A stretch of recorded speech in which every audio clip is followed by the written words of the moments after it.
어떤 쪽을 선택하든 성도의 삶을 살아라 라는 제목으로 하나님의 말씀을 전하도록 하겠습니다. 사랑하는 성도님들, 우리가 어느 쪽을 선택하든 하나님께서는 언제나 우리와 함께 하시고 어느 쪽을 선택하든 하나님께서는 모든 것을 합력하여 선을 이루어 주신다는 것을 우리는 알고 있습니다.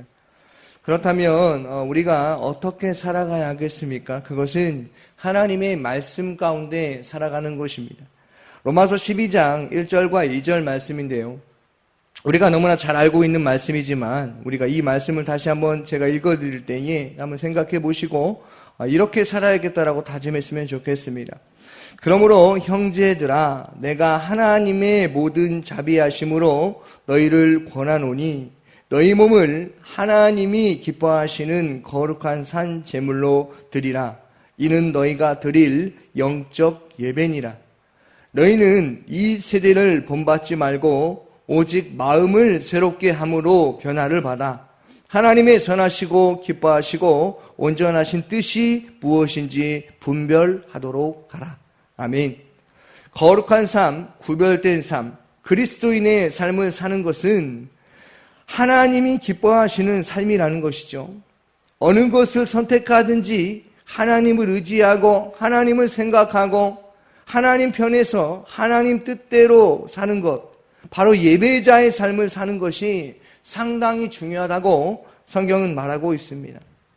오늘 말씀 고린도전서, 이 말씀은 이 고린도 전후서 통틀어서 상당히 어려운 책입니다.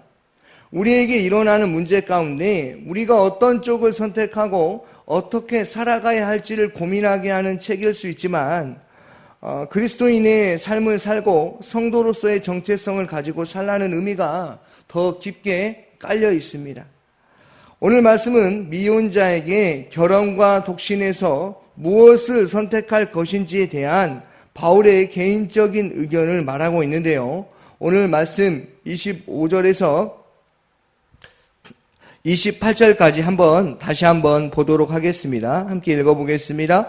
처녀에 대하여는 내가 주께 받은 계명이 없으되 주의 자비하심을 받아서 충성스러운 자가 된 내가 의견을 말하노니 내 생각에는 이것이 좋으니 곧 임박한 환난으로 말미암아 사람이 그냥 지내는 것이 좋으니라. 내가 아내에게 매였으냐 노이기를 구하지 말며 아내에게 노였느냐 아내를 구하지 말라. 그러나 장가가도 죄짓는 것이 아니요 처녀가 시집가도 죄짓는 것이 아니로되 이런 이들은 육신의 고난이 있으리니 나는 너희를 아끼노라. 아멘. 이 말씀을 좀 더 이해하기 쉽게 현대어 성경으로 읽어드리겠습니다. 처녀에 대해서는 주님의 명령을 받지 못하였습니다. 그러나 나는 주님의 자비하심으로 신뢰할 만한 사람이 되어 내 의견을 말합니다. 26절, 임박한 재난을 생각한다면 사람이 독신으로 지내는 것이 좋을 것 같습니다. 아내가 있는 사람은 헤어지려고 하지 말고 아내가 없는 사람은 아내를 구하지 마십시오. 그러나 남자나 여자가 결혼하여 죄를 짓는 것은 아닙니다. 다만 이런 사람들은 세상살이가 고달피기 마련이므로 여러분을 아끼는 마음으로 하는 말입니다. 아멘. 바울의 말은요, 결혼하지 말고 독신으로 살아가라는 말처럼 들려집니다. 그러나 문맥을 따라 읽어보면 자신은 독신이 더 좋으나 성도들이 어떤 선택을 했든지 현재 상태로 살아가라는 의미가 있습니다. 결혼하고 함께 가정을 꾸려가면 어떻습니까? 좋은 일이 엄청나게 많지요. 하지만 매번 좋은 일만 일어나진 않습니다. 때로는 스트레스로 인하여서 싸우기도 하지요. 하지만 그것에 집중하지 말고 결혼을 했다면 다른 생각을 품지 말고 혹여나 잘못된 생각을 품지 말고 이혼할 생각을 품지 말고 다른 사람과 결혼할 생각을 품지 말고 주 안에서 가정을 꾸려서 행복하게 살아가라고 말하는 것입니다. 가장 중요한 것은 어떤 삶을 선택해든지 직장과 가정 안에서 하나님이 기쁘시게 하시는 삶을 살아가라는 것이죠. 그렇다면 어떤 선택을 했든 현재 상태로 살아가야 할 성도다운 삶은 무엇인지에 대해서 29절에서 31절까지 말하고 있는데요. 함께 읽어봅니다. 형제들아, 내가 이 말을 하노니 그때가 단축하여 진고로 이후로부터 안에 있는 자들은 없는 자같이 하며 우는 자들은 울지 않는 자같이 하며 기쁜 자들은 기쁘지 않는 자같이 하며 매매하는 자들은 없는 자같이 하며 세상 물건을 쓰는 자들은 다 쓰지 못하는 자같이 하라. 이 세상의 외형은 지나감이라. 아멘. 이것도 현대어 성경으로 읽어드리겠습니다. 29절입니다. 형제 여러분, 이제 때가 얼마 남지 않았습니다. 이제부터 안에 있는 사람은 없는 사람같이 사십시오.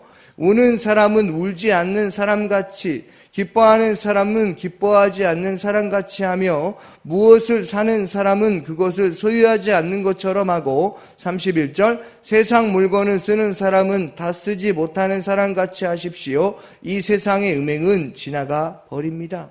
아멘. 지금 말씀을 읽으시면서 왜 그러는지 이해가 되셨습니까? 바울이 이렇게 말하는 것은 그 당시에 주님이 오실 날이 멀지 않았다라는 그러한 이야기가 상당히 많을 때입니다.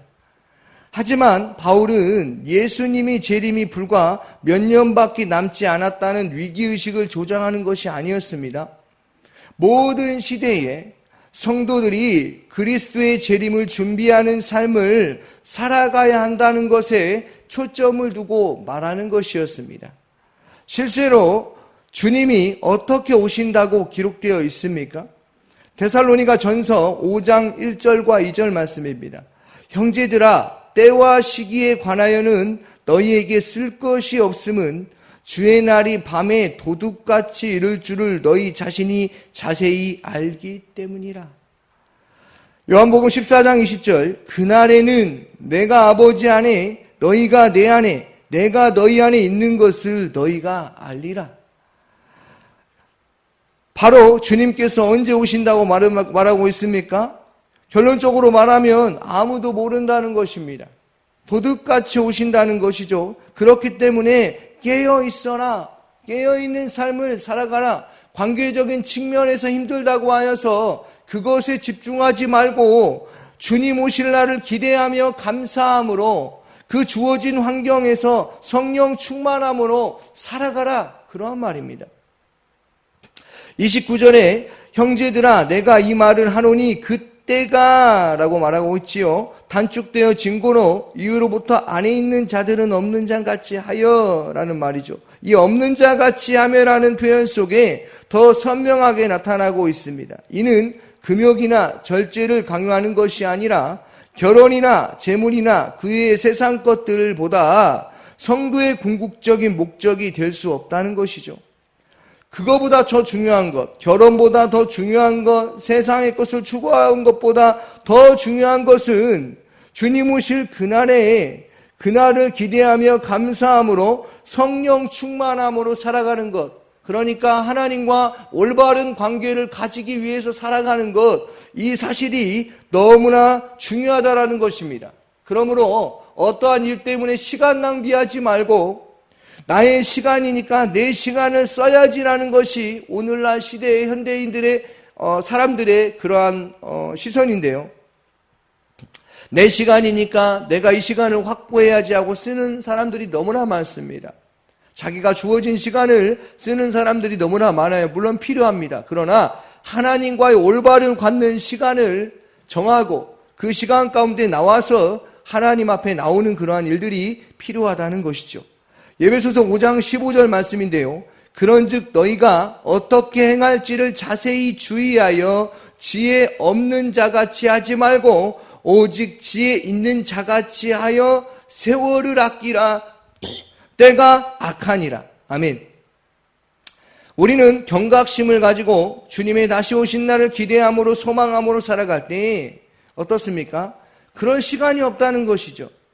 지혜로운 자같이 살아가야 하는데 지혜롭게 사는 것은 다른 것이 아닙니다. 하나님을 아는 것입니다.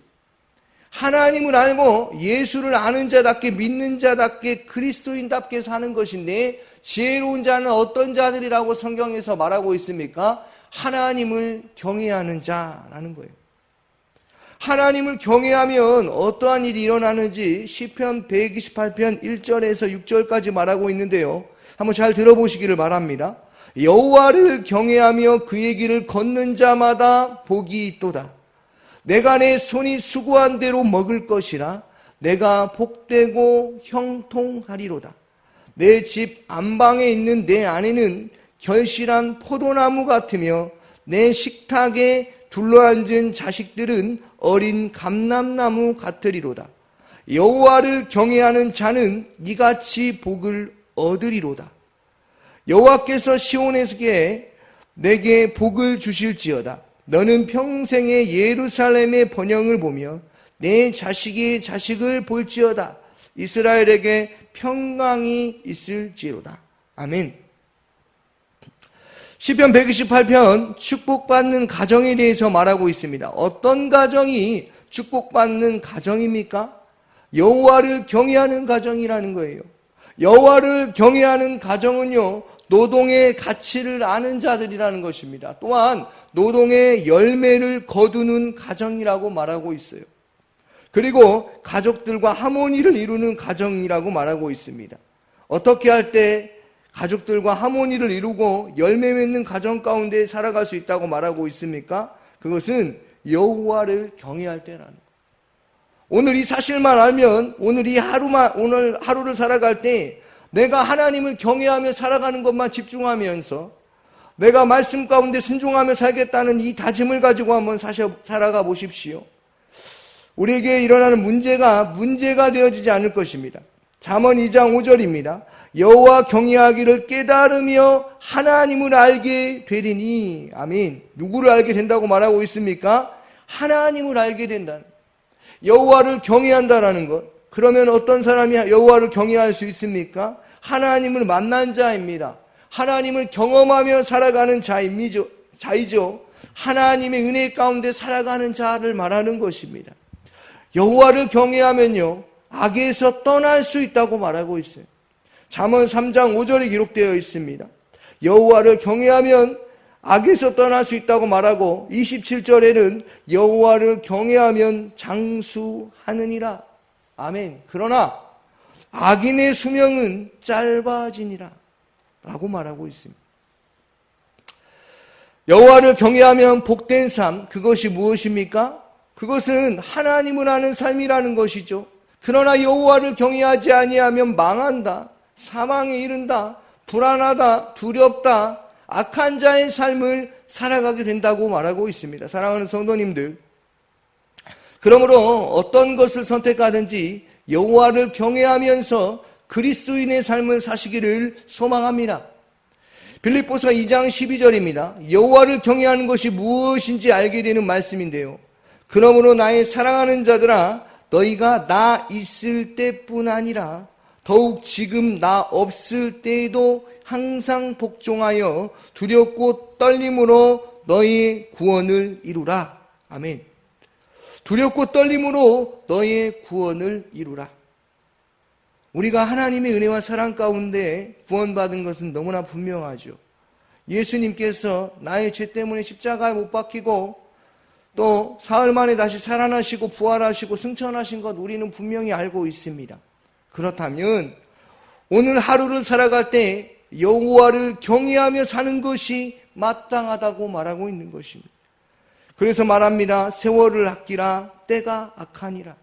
내 시간을 다 쏟아내고 인생을 다 허비하지 마시고 하나님께 영광 돌리며 주님과 올바른 관계를 직장에서나 가정에서나 길을 걸어갈 때에나 어떤 일을 할 때에 여호와를 경외하는 것이 은혜라는 것입니다.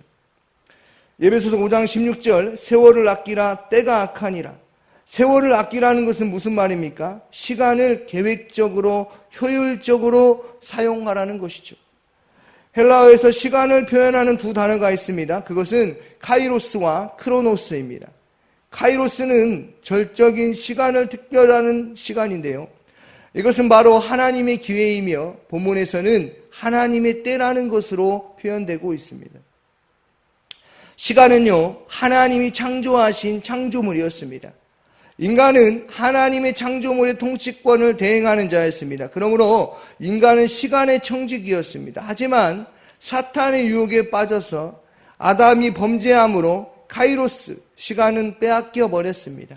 이제는 크로노스, 늙고 병들고 죽어가고 흘러가는 세월을 사는 신세가 되었습니다.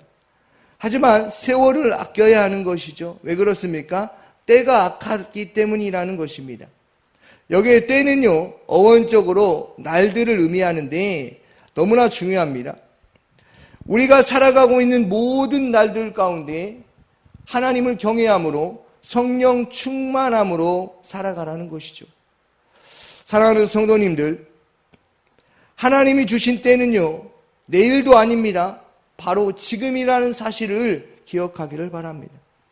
시간을 창조하신 주님의 은혜 가운데 살아가는 것은 내일이 아닙니다. 바로 지금 이 시간입니다. 오늘 내가 결단하고 새벽 예배를 나올 수 있었던 것은 하나님의 은혜이죠. 하지만 오늘 이 시간은 돌아오지 않습니다. 그러므로 오늘 하루 최선을 다하여서 주님이 주신 날이며 주님과 교제하는 시간을 기억하고 그 기회를 놓치지 마시고 성령 충만함으로 사는 은혜 가운데 사시기를 주님의 이름으로 축원합니다. 아멘. 오늘 새벽에 주신 말씀을 묵상하면서 함께 기도하기를 원합니다. 유치부를 위해서 기도하여 주시고 특별히 태국 단기 선교팀을 위해서 기도하여 주시기 바랍니다. 성령 충만함의 역사가 있어서 그 땅 가운데 죽어가는 영혼들이 복음을 듣고 살아나는 일들이 넘쳐날 수 있도록 기도하여 주시고 샤인코스 게스트들과 섬김이들을 위해서 기도하여 주시기 바라고 제천마을 마을장과 순장과 순원들을 위해서 기도하여 주시고 담임 목사님의 가정과 건강과 성령 충만함을 위해서 기도하여 주시고 대통령과 이 나라와 이 민족을 위해서 해외 선교하시는 임순택 선교사님을 위해서 기도하여 주시고 동호천 선교미 도시개척 김은실 목사님 광신대를 위해서 함께 기도하며 나아가도록 하겠습니다. 기도하겠습니다.